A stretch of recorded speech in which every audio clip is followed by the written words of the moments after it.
북한 보위부 간부가 장마당 상인의 24딸을 찍었습니다.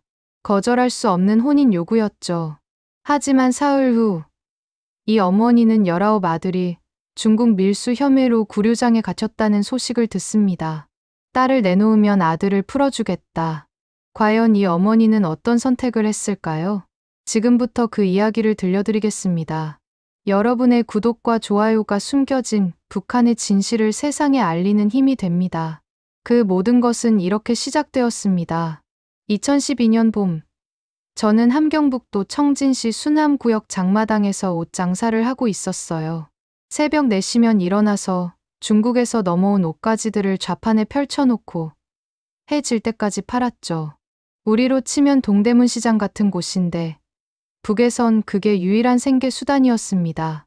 남편은 5년 전에 탄광에서 사고로 세상을 떠났어요. 배급이 끊긴 지는 벌써 10년도 넘었고요. 딸 은혜가 24, 아들 철수가 19이었는데 철수는 탄광에 배치받아 일주일에 한 번씩 집에 왔습니다. 은혜는 저랑 함께 장사를 도왔어요.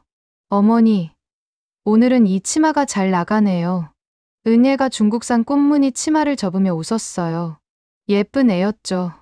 큰 눈에 까만 머리, 남편 닮아서 키도 컸어요. 장마당 오는 남자들이 자꾸 힐끔힐끔 쳐다보곤 했습니다. 은혜야, 너 오늘 좀 일찍 들어가거라. 내가 정리할게. 왜요? 괜찮은데. 그때는 몰랐어요. 은혜를 빨리 집에 보내야 한다는 게 얼마나 중요한 일인지. 장마당에는 온갖 사람들이 왔어요.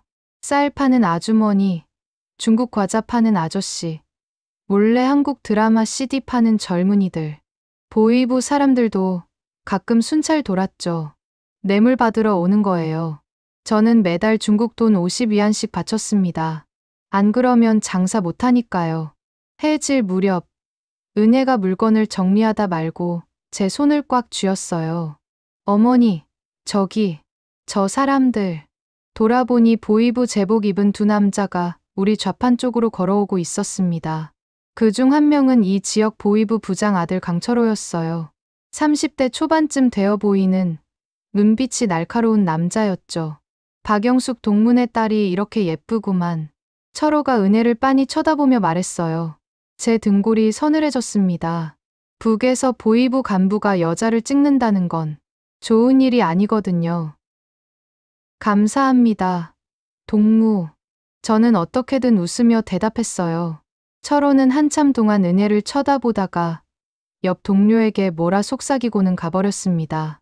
그날 밤, 저는 잠을 이룰 수가 없었어요. 창밖으로 수남천 물소리만 계속 들렸습니다. 그때는 몰랐죠.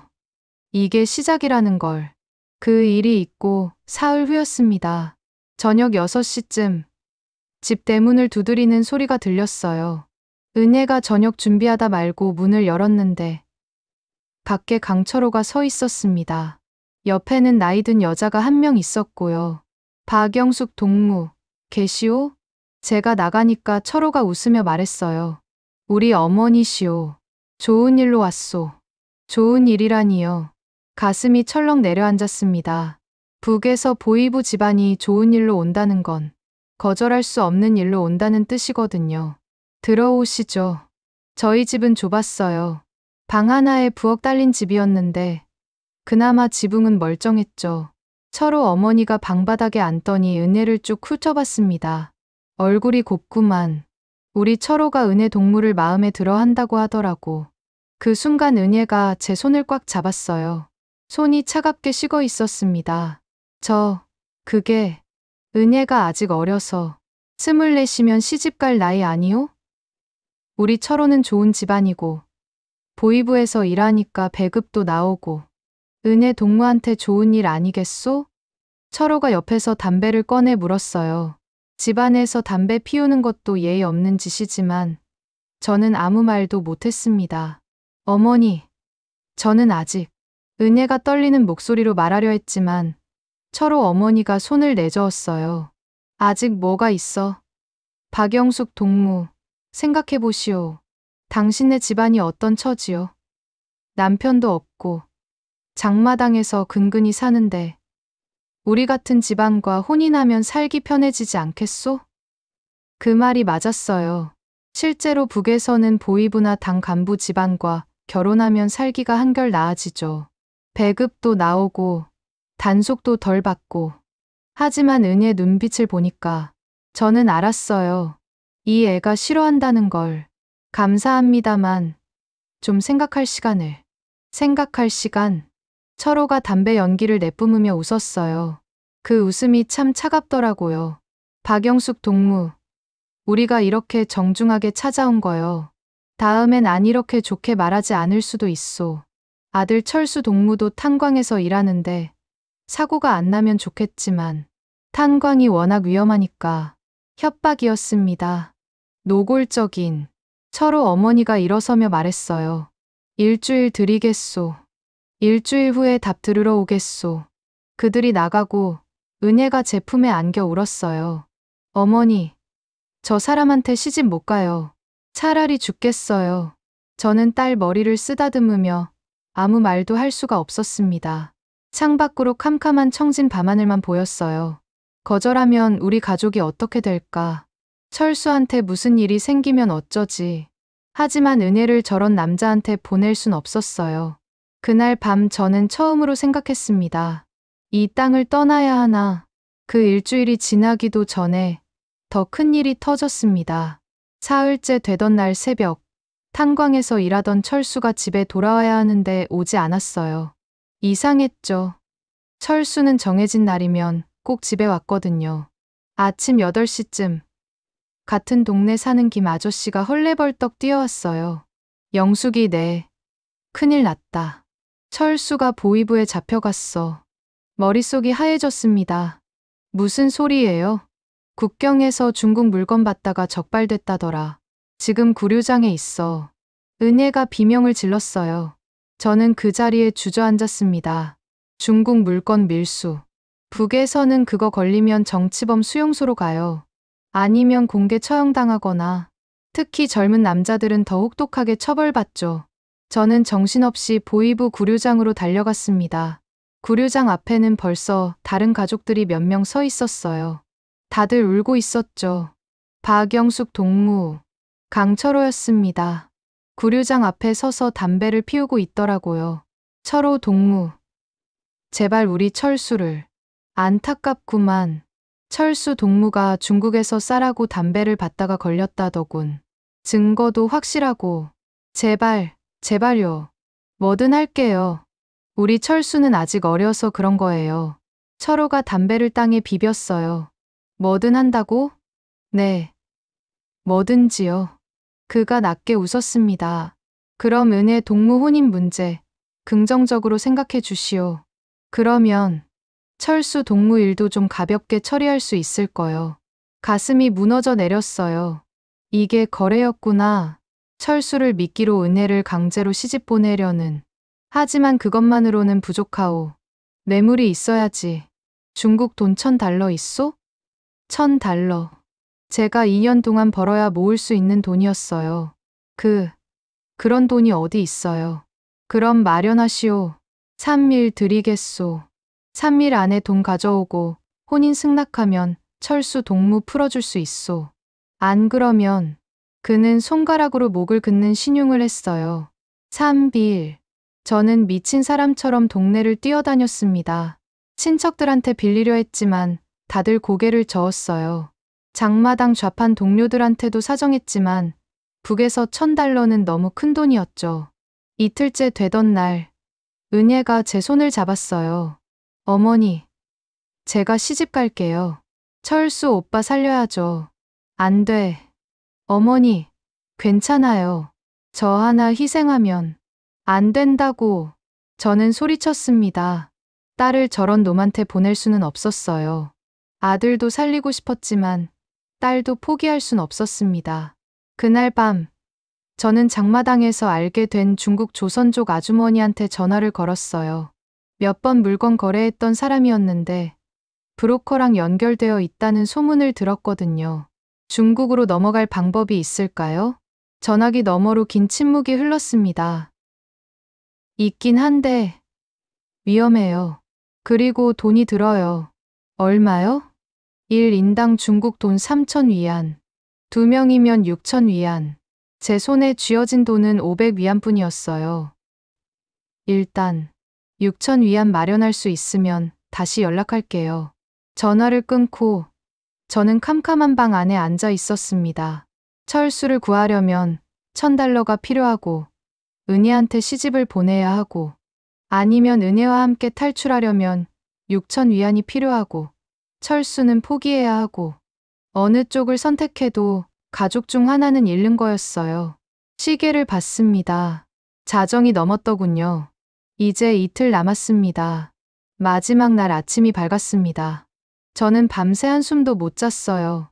은혜도 마찬가지였죠. 우리는 방바닥에 마주 앉아서 서로 말없이 쳐다만 봤습니다. 어머니, 은혜가 먼저 입을 열었어요. 제가 시집 갈게요. 그게 답이에요. 안 돼. 그럼 오빠는 어떡해요? 오빠 죽게 내버려 둘 거예요? 저는 대답할 수가 없었습니다. 그때 문 두드리는 소리가 들렸어요. 김 아저씨였어요. 손에 뭔가를 쥐고 있더라고요. 영숙이 네. 이거. 받아. 중국 돈이었습니다. 500 위안쯤 되어 보였어요. 아저씨, 이게 뭐예요? 동네 사람들이랑 장마당 좌판 동료들이 모은 거야. 다들 내 사정 아는데 조금씩이라도 보태자고 해서 눈물이 왈칵 쏟아졌습니다. 감사합니다. 정말 감사합니다. 그것도 부족하겠지만 어떻게든 해봐. 김 아저씨가 가고 저는 손에 쥐어진 돈을 세어봤어요. 제 돈 500 위안에 동네 사람들 돈 500 위안. 1,000 위안이었습니다. 1,000 위안으로는 뇌물도 부족하고 탈출 비용도 부족했어요. 그때 은혜가 벽장에서 뭔가를 꺼냈습니다. 금반지였어요. 돌아가신 남편이 결혼할 때 제게 준 거였죠. 어머니, 이거 팔아요. 그건 안 돼. 내 아버지가. 지금 그게 중요해요? 이거라도 팔아서 돈을 만들어야죠. 은혜가 맞았어요. 저는 떨리는 손으로 금반지를 받았습니다. 오후 2시, 저는 장마당 귀금속 상인한테 금반지를 팔았어요. 200 위안을 받았습니다. 그걸로 다시 환전상한테 가서 달러로 바꿨죠. 1,000달러가 조금 안 됐어요. 850달러. 부족했지만 이게 제가 모을 수 있는 전부였습니다. 오후 4시, 저는 구류장으로 갔어요. 강철호가 돈을 세더니 코웃음을 쳤습니다. 이게 전부요? 네. 제가 모을 수 있는 전부예요. 제발. 철호는 한참을 생각하더니 고개를 끄덕였어요. 좋소. 이 정도면 봐주지. 하지만 은혜 동무 혼인은 다음 달에 치르는 거요. 알았소? 네. 저는 거짓말을 했습니다. 다음 달까지 여기 있을 생각이 없었거든요. 그날 저녁, 철수가 풀려났어요. 얼굴이 퉁퉁 부어 있었지만 살아 있었습니다. 저는 아들을 꼭 안았어요. 철수야, 미안하다.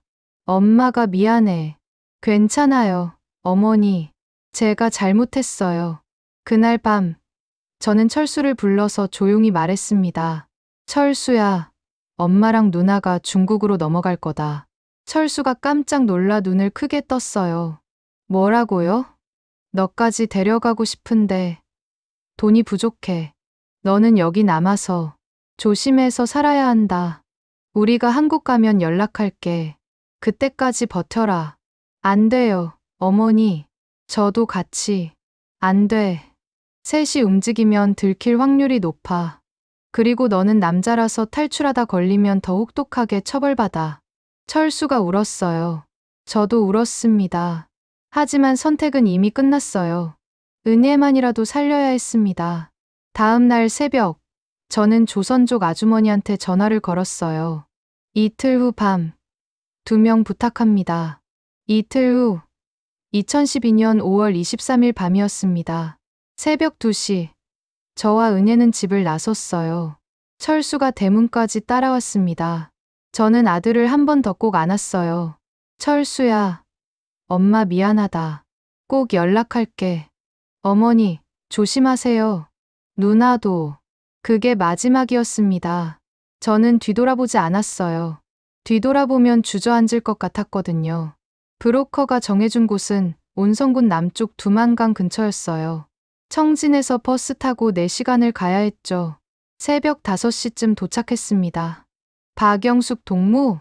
낯선 남자가 다가왔어요. 얼굴이 거무스름하고 키가 작은 40대쯤 되어 보이는 사람이었죠. 네, 저를 따라오시오. 오늘 밤 11시에 건넙니다.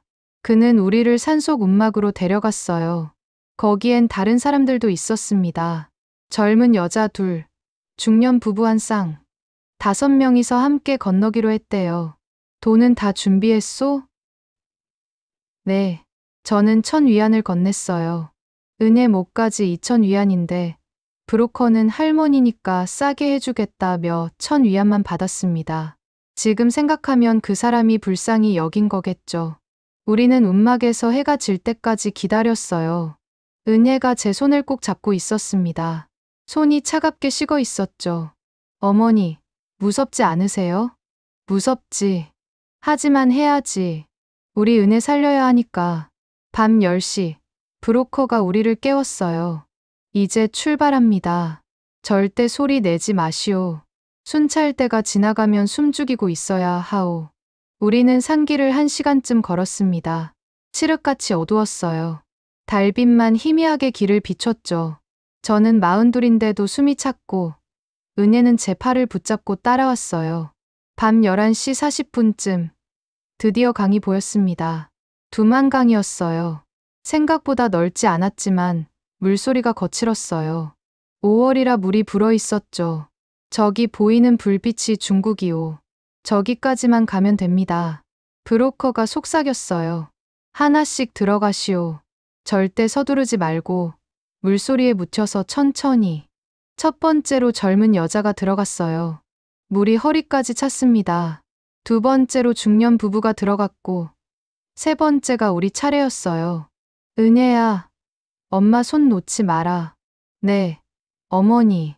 물에 발을 담그는 순간 숨이 멎을 것 같았어요. 얼음장처럼 차가웠습니다. 5월인데도 강물은 겨울 같았죠.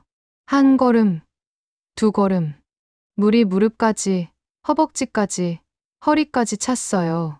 저는 은혜 손을 꽉 잡고 조심조심 걸었습니다. 그때였어요. 저기, 멀리서 소리가 들렸습니다. 손전등 불빛이 우리 쪽으로 비췄어요. 순찰대다, 빨리. 브로커가 소리쳤어요. 모두가 미친 듯이 헤엄치기 시작했습니다. 저도 은혜 손 놓치지 않으려고 물을 헤쳤죠. 뒤에서 호루라기 소리가 들렸어요. 총소리도 들렸습니다. 딱, 딱, 총알이 물에 떨어지는 소리가 들렸어요. 저는 은혜를 끌어안고 물속으로 몸을 낮췄습니다. 어머니, 괜찮아, 괜찮아. 조금만 더. 앞서 가던 젊은 여자 중 한 명이 비명을 질렀어요. 물에 빠진 거였습니다. 중년 남자가 그 여자를 잡으려다가 함께 물에 휩쓸렸죠. 안 돼. 저는 그쪽으로 가려 했지만 브로커가 제 팔을 잡았어요. 지금 가면 당신들도 죽소. 빨리 건너시오. 저는 이를 악물고 은혜를 끌었습니다. 뒤에선 계속 총소리가 들렸고 순찰대가 강가로 달려오는 발소리가 들렸어요. 조금만 더, 조금만 더. 저는 기도했습니다. 하늘에 계신 남편한테, 조상님들한테, 누구한테든 빌었어요. 제발, 제발 살려주세요. 마침내 발에 돌이 닿았어요. 중국 땅이었습니다. 저는 은혜를 끌어안고 강변에 쓰러졌어요. 온몸이 얼어붙은 것 같았고 숨이 턱까지 찼지만 살아 있었습니다. 어머니, 우리 살았어요. 살았어. 은혜가 울면서 웃었어요. 저도 울었습니다. 뒤돌아보니 북한 순찰대가 강변에 서서 손전등을 비추고 있었어요. 하지만 더 이상 총을 쏘진 않았습니다. 이미 중국 땅이니까요. 브로커가 우리를 일으켰어요. 빨리 가야 하오. 중국 공안이 올 수도 있소. 저는 마지막으로 두만강을 바라봤습니다. 저 건너편에 철수가 있었어요. 제 고향이 있었고 남편 무덤이 있었고 제 지난 42년이 있었습니다. 어머니, 가요. 은혜가 제 손을 잡아당겼어요. 저는 고개를 돌리고 중국 쪽 어둠 속으로 걸어 들어갔습니다. 뒤돌아보지 않았어요. 뒤돌아보면 다시 돌아가고 싶을 것 같았거든요. 중국에 도착했다고 해서 자유를 얻은 건 아니었습니다. 브로커가 우리를 데려간 곳은 연변 조선족 마을이었어요. 낡은 농가 한 채에 우리를 숨겨줬죠. 여기서 일주일만 있으시오. 그 다음엔 일자리를 알아봐 드리겠소. 일주일 동안 저와 은혜는 방 안에만 있었어요. 밖에 나가면 공안한테 잡힐 수 있다고 했거든요. 중국 공안은 탈북자를 잡으면 북한으로 돌려보내요. 강제 북송이라고 하죠. 북송되면 정치범 수용소로 가거나 심하면 공개 처형당합니다. 일주일 후 브로커가 일자리를 구해줬어요. 연길시 조선족 식당이었습니다. 주인이 조선족이니까 탈북자라는 걸 알지만 눈 감아줄 거요. 대신 월급은 적소. 한 달에 1,000위안씩. 1,000위안. 북한 돈으로는 큰 돈이었지만 중국에선 최저임금도 안 되는 돈이었어요. 감사합니다. 선택의 여지가 없었죠. 식당 일은 힘들었어요. 아침 6시부터 밤 11시까지 일했습니다. 설거지, 청소, 홀서빙 다 했어요. 은혜는 주방에서 야채 다듬고 요리 보조했죠. 주인 아주머니는 착했어요. 가끔 남은 음식을 싸주기도 하고 방 한 칸을 내줬습니다. 식당 2층 작은 방이었는데 그래도 지붕 있고 잘 곳이 있다는 게 감사했죠. 하지만 매일이 불안했어요. 영수가 오늘 공안이 단속 나온댄다. 조심해. 주인 아주머니가 가끔 이렇게 귀띔해줬어요. 그러면 저와 은혜는 방에 숨어서 숨죽이고 있었죠. 한 번은 정말 공안이 식당까지 왔어요. 탈북자 있소? 2층 방에 숨어서 밑에서 들리는 소리를 들었습니다. 심장이 터질 것 같았어요. 은혜가 제 손을 꽉 쥐었죠. 없소. 우리 식당에 그런 사람 있을 리 없잖소. 주인 아주머니가 딱 잘라 말했어요. 다행히 공안은 대충 둘러보고 갔습니다. 그날 밤 저는 아주머니한테 고개를 숙였어요. 정말 감사합니다. 목숨을 구해주신 거예요. 됐어. 같은 동포인데. 근데 영수가 너희 한국 갈 생각은 없니? 한국. 생각은 했었어요.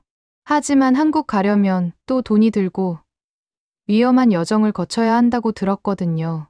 돈이 없어서요. 내가 아는 목사님이 있어. 탈북자들 한국 보내주는 일 하시는 분이야. 한번 연락해볼까? 그날부터 저는 한국행을 꿈꾸기 시작했습니다. 하지만 1년이 지나도록 기회가 오지 않았어요. 목사님은 지금은 단속이 심해서 어렵다고만 했습니다. 그 1년 동안 저는 식당에서 죽어라 일했어요. 은혜도 마찬가지였죠. 한국말도 조금씩 배웠습니다. 손님 중에 한국 사람들이 가끔 있었거든요. 어머니, 한국 가면 뭐 하고 싶으세요? 어느 날 은혜가 물었어요. 글쎄다. 장사라도 하면서 편하게 살고 싶구나. 그리고 저는 말을 멈췄어요. 철수 소식이라도 들을 수 있으면 좋겠다. 은혜가 고개를 숙였어요. 우리는 철수와 연락이 끊긴 지 오래였습니다. 중국에서 북한으로 전화하는 건 너무 위험했거든요. 2013년 여름이었어요. 목사님한테서 연락이 왔습니다. 이번 달에 한국행 길이 열렸어요. 갈 수 있겠어요? 네. 저는 주저없이 대답했어요. 하지만 위험해요. 라오스를 거쳐서 가야 하는데 잡히면 북송될 수도 있어요. 괜찮아요. 가겠습니다. 1년 동안 중국에서 숨어 사는 것도 지옥이었어요. 매일 공안 눈치 보고 신분증 없어서 병원도 못 가고 착취당하면서 일하고 이건 자유가 아니었습니다. 진짜 자유는 한국에 있을 거라고 저는 믿었어요. 은혜야, 우리 한국 간다. 정말요, 어머니? 응, 이제 진짜 자유를 찾으러 가는 거야. 은혜가 제 품에 안겨 울었어요. 저도 울었습니다. 그날 밤, 저는 작은 방 창문으로 밤하늘을 봤어요. 별이 반짝이고 있었습니다. 철수야, 엄마는 한국 간다. 거기서 꼭 내 소식 들을게. 기다려라. 저는 별을 보며 속으로 기도했습니다. 2013년 9월, 우리는 다시 떠났습니다. 목사님이 준비해준 가짜 여권을 들고 저와 은혜는 비행기를 탔어요. 생애 처음 타보는 비행기였습니다. 무서웠지만 한국으로 가는 길이라는 생각에 참았죠. 쿤밍에서 비행기를 갈아타고 라오스 비엔티안에 도착했어요. 공항에서 내리는 순간 숨이 막혔습니다. 너무 더웠거든요. 북한이나 중국 연변하고는 완전히 다른 날씨였어요. 박영숙, 김은혜? 한국말을 하는 남자가 우리를 기다리고 있었어요. 한국 사람이었습니다. 네, 저를 따라오세요. 한국 대사관으로 가야 합니다. 우리는 택시를 타고 1시간쯤 달렸어요. 라오스 거리는 낯설었습니다. 오토바이가 엄청 많고 불상들이 여기저기 있었죠. 거의 다 왔어요. 조금만 참으세요. 그런데 갑자기 택시가 멈췄어요. 왜 그래요? 저기, 경찰 검문이에요. 앞에 라오스 경찰들이 차를 세우고 있었습니다. 제 심장이 쿵쾅거렸어요. 괜찮아요. 제가 얘기할게요. 두 분은 그냥 가만히 계세요. 한국 남자가 차에서 내려 경찰한테 뭐라 말했어요. 라오스 말을 하는 것 같았는데 저는 하나도 못 알아들었죠. 경찰이 우리 차 안을 들여다봤어요. 저와 은혜를 쳐다봤습니다. 그 순간 시간이 멈춘 것 같았어요. 경찰이 뭐라 소리쳤어요. 그리고 차 문을 열었습니다. 내려. 라오스 말이었지만 내리라는 뜻인 건 알았어요. 저와 은혜는 떨리는 다리로 차에서 내렸습니다. 잠깐만요. 이 사람들은 한국 남자가 막으려 했지만 경찰이 그를 밀쳤어요. 여권. 저는 가짜 여권을 꺼냈어요. 경찰이 여권을 뒤적이더니 고개를 저었습니다. 가짜야. 이거 가짜 여권이야. 끝났구나 싶었어요. 북송될 거라고, 다시 북한으로 돌아가게 될 거라고 생각했습니다. 철수한테 미안했어요. 은혜한테도 미안했죠. 엄마, 은혜가 제 손을 잡았어요. 저도 은혜 손을 꽉 쥐었습니다. 그때 한국 남자가 뭔가를 꺼내 경찰한테 보여줬어요. 서류 같은 거였는데 한국 대사관 도장이 찍혀 있었습니다. 경찰이 그걸 보더니 한참을 생각했어요. 다른 경찰하고 뭔가 상의하더니 한숨을 쉬었습니다. 가. 뭐라고요? 가라고. 빨리 가. 경찰이 짜증난다는 듯이 손을 흔들었어요. 저는 믿을 수가 없었어요. 은혜도 멍하니 서 있었죠. 빨리 타세요. 한국 남자가 우리를 재촉했어요. 저희는 허둥지둥 다시 택시에 탔습니다. 차가 출발하고 저는 뒤를 돌아봤어요. 경찰들이 거기 서서 우리를 쳐다보고 있었습니다. 휴, 다행이에요. 정말 다행이에요. 한국 남자가 이마에 땀을 닦았어요. 무슨 서류를 보여준 거예요? 대사관에서 준 공문이에요. 라오스 정부하고 협약이 있어서 탈북자들은 북송하지 말라는 내용이죠. 그래도 경찰 마음대로니까 오늘은 정말 운이 좋았어요. 운이 좋았다. 저는 하늘을 봤어요. 구름 한 점 없이 맑았습니다. 고맙습니다. 정말 고맙습니다. 1시간 후, 우리는 한국 대사관에 도착했어요. 태극기가 휘날리고 있었습니다. 처음 봤어요. 태극기를. 북한에서는 인공기만 봤었거든요. 대사관 직원이 우리를 맞이했어요. 고생하셨어요. 이제 안전해요. 곧 한국으로 보내드릴게요. 그 말을 듣는 순간 눈물이 왈칵 쏟아졌습니다. 감사합니다. 정말 감사합니다. 은혜도 울었어요. 저희는 서로 껴안고 한참을 울었습니다. 2013년 10월 5일, 우리는 인천공항에 도착했습니다. 대한민국 땅을 밟는 순간 저는 무릎이 꺾였어요. 어머니, 괜찮아, 괜찮아. 그냥 너무 감격스러워서 1년 5개월, 북한을 떠나 중국을 거쳐 라오스까지 긴 여정이 끝났습니다. 이제 진짜 자유입니다.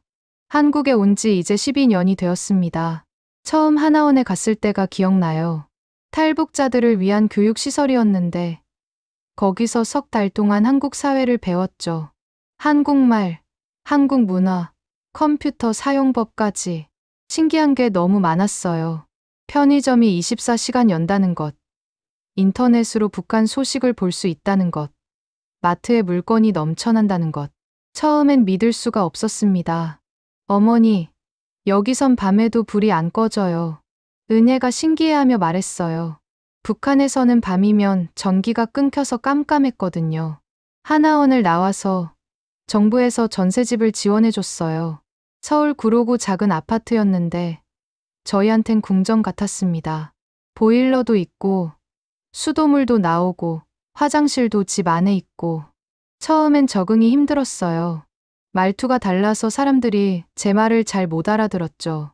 동무 대신 씨라고 해야 하고 우리 인민 대신 우리 국민이라고 해야 하고 음식 맛도 달랐어요. 한국 음식이 더 달고 더 매웠습니다. 그래도 같은 김치, 같은 된장찌개를 먹으니까 고향 생각이 났어요. 은혜는 검정고시를 치고 대학에 갔어요. 사회복지학과였습니다. 탈북자들 돕는 일을 하고 싶어요 라고 하더라고요. 제 딸이 자랑스러웠죠. 저는 작은 반찬 가게를 차렸어요. 장마당에서 장사하던 경험이 도움이 됐습니다. 손님들이 여기 김치 맛있다고 하면 그게 얼마나 기쁜지 몰라요. 자유가 뭔지 알게 됐어요. 아침에 일어나서 국가 찬양 안 해도 되고 검열 없이 드라마 볼 수 있고 가고 싶은 곳에 마음대로 갈 수 있고. 하지만 완전히 행복하진 않았어요. 철수 때문이었습니다. 한국 와서 브로커 통해 몇 번 전화했어요. 처음 몇 년은 연락이 됐죠. 철수가 무사하다고, 잘 지낸다고 했습니다. 그런데 3년 전부터 연락이 끊겼어요. 전화를 해도 받지 않고, 메시지도 없고, 걱정이 태산 같았죠. 혹시 무슨 일 당한 건 아닐까. 밤마다 잠을 못 잤어요. 철수 꿈을 꿨습니다. 철수가 절 부르는 꿈. 철수가 어디론가 끌려가는 꿈. 은혜가 제 손을 잡아줬어요. 오빠 괜찮을 거예요.